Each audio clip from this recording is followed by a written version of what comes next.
শুউবুল ঈমান। কাতাদা রাদিয়াল্লাহু তাআলা আনহু থেকে বর্ণিত,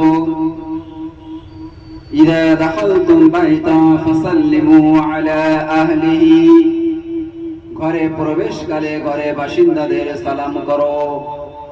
আমার দায়িত্ব, আমার কর্তব্য, আমার মানবতা এটাই যে আমি যখন ঘর থেকে বাড়ির থেকে বাইরে যাব তো তাদেরকে সালাম করে যাওয়া।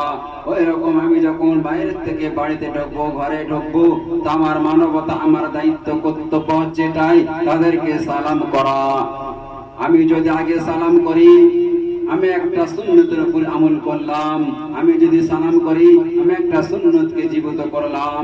আর বলা হয়েছে যে ব্যক্তি আগে সালাম করবে তার মধ্যে কোনো বাড়াই, তার মধ্যে কোনো অহংকার থাকবে না। সেই জন্য আগে সালাম করা, সর্বদা ঘর থেকে বার হওয়ার সময় সালাম করা, বাইরের থেকে ঘরে ঢোকার সময়ও সালাম করা।